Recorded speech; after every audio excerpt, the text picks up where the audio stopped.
মহান বুজুর্গ অলি হযরত শাহ মুহসিন আউলিয়া অন্যতম। হযরত শাহ মুহসিন আউলিয়া রহমতুল্লাহি আলাই 886 হিজরি বাংলায় 1466 সনে জন্মগ্রহণ করেন। তিনি কখন বাংলাদেশ আগমন করেন তার ইতিবৃত্ত জানা যায়নি। তবে তিনি প্রখ্যাত পীর হযরত বদর শাহ রহমাতুল্লাহি আলাইর সাথে চট্টগ্রামে আগমন করেছিলেন বলে জনশ্রুতি রয়েছে। হযরত শাহ মুহসিন আউলিয়ার আদি নিবাস ইয়েমেনে। তার পূর্বপুরুষের পরিচয় জানা না গেলেও বিভিন্ন ইসলামী চিন্তাবিদদের মতে তিনি একজন সম্ভ্রান্ত মুসলিম পরিবারের সন্তান ছিলেন। ইসলামী শিক্ষায় শিক্ষিত হয়ে তিনি ইসলাম প্রচারে নেমে যান। তিনি ইয়েমেন থেকে প্রথমে ভারতে গৌড় রাজ্যে আগমন করেন। গৌড় রাজ্য তখন শিক্ষা, শিল্প, সংস্কৃতির কেন্দ্রবিন্দু ছিল। গৌড় রাজ্যে কিছুদিন অবস্থান করার পর হযরত শাহ মুহসিন আউলিয়া পানিপথে চট্টগ্রামে আগমন করেন। কথিত আছে তিনি তার ব্যবহৃত পাথরকে কিস্তি বানিয়ে পানিপথে চট্টগ্রামে আগমন করেন। তিনি চট্টগ্রামে এসে কর্ণফুলী নদীর পূর্ব তীরে অবস্থিত দেয়ান পাহাড়ে আস্তানা গাড়েন।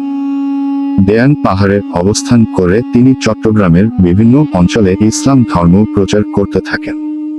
তার অলৌকিক ক্ষমতা এবং কারামতি শক্তি সবাইকে মোহিত করত। তার অলৌকিক ঘটনা সম্পর্কে লোকমুখে জানা যায়, কোনো একদিন নিচু নির্জন গ্রামের মাঠে এক বোবা ছেলে গরু, ছাগল দেখাশোনা করছিল। মুহসিন আউলিয়া ওই ছেলেকে ডাকলেন। তার সাথে কথা বলতে গিয়ে জানতে পারে ছেলেটি বোবা। এ অবস্থায় তিনি বোবা ছেলের মুখে তার পবিত্র হাত মোবারক রাখলেন। তখন সাথে সাথে ছেলেটি কথা বলতে আরম্ভ করল। তিনি ছেলেটিকে বলল, যাও তোমার পিতা মাতাকে ডেকে নিয়ে আসো। সে তার বাড়িতে গিয়ে কথা বলতে পারলে আশ্চর্য হয়ে মাতা পিতা ও পাড়া প্রতিবেশীরা সবাই বাবাজান কেবলার কাছে এসে কৃতজ্ঞতা প্রকাশ করলেন এবং তাকে থাকার ব্যবস্থা করে দেন। হযরত শাহ মুহসিন আউলিয়ার অলৌকিক পরিচয় পাওয়ার পর সে সময় দলে দলে মানুষ এসে তার কাছে ইসলাম ধর্ম গ্রহণ করতে থাকে। তিনি চট্টগ্রামে ইসলাম ধর্ম প্রচার করেন। অল্প সময়ের মাঝে তার অসংখ্য ভক্ত এবং মুরিদ সৃষ্টি হয়। দীর্ঘ সময় চট্টগ্রাম অবস্থান করে ইসলাম ধর্ম প্রচার করে। 985 হিজরি 971 বাংলা 6 আষাঢ় 1565 সনে তিনি ইন্তেকাল করেন।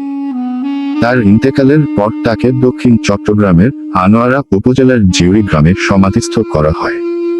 তার কবর শরীফ শঙ্খ নদীর তীরে অবস্থিত হওয়ায় কবর শরীফ নদীর ভাঙনের কবলে পড়লে হযরত মুহসিন আউলিয়া বড় উঠানের একজন বিশিষ্ট জমিদারকে স্বপ্ন যোগে জানান যে তার কবর শরীফ বটতলীতে স্থানান্তরিত করা হোক। কিন্তু সেই বিশিষ্ট ব্যক্তি স্বপ্নের ব্যাপারটি গুরুত্ব দেয়নি। ফলে তার জমিদারি বিলুপ্ত হয় বলে শোনা যায়। পরবর্তী পর্যায়ে বটতলীর অপর 3 ব্যক্তিকে তিনি স্বপ্নযোগে জানান, জিউরি গ্রামের শঙ্খ নদীর পাড়ে আমার কবর ভাঙ্গা অবস্থায় আছে, তার পাশে একটি পাথরও আছে। তোমরা আমার কফিন ও পাথরখানা নিয়ে বটতলী গ্রামের যেখানে সুবিশাল একটি বটগাছ এবং উলুবন সমৃদ্ধ জায়গা আছে সে স্থানে দাফন কর। ওই 3 ব্যক্তি স্বপ্নের বিষয়টি বেশ গুরুত্ব দেন এবং স্বপ্নের আদেশ অনুযায়ী তারা এই ব্যাপারে উদ্যোগ গ্রহণ করেন।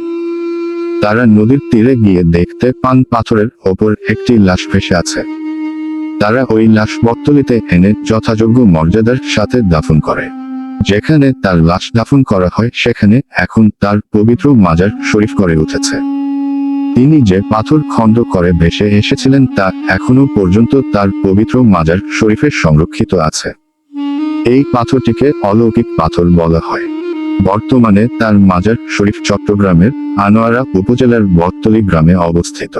রোগ মুক্তি ও বড় বড় সমস্যা থেকে রক্ষা পাওয়ার লক্ষ্যে পাথরের পানি পান করেন ভক্তরা। প্রতি বছর বাংলা 6 আষাঢ় বটতলীস্থ দরগাহ প্রাঙ্গণে মুহসিন আউলিয়ার রহমতুল্লাহ আলাইর ওরস শরীফ অনুষ্ঠিত হয়। ওরসে লক্ষ লক্ষ আশেক ভক্তদের সমাগম ঘটে।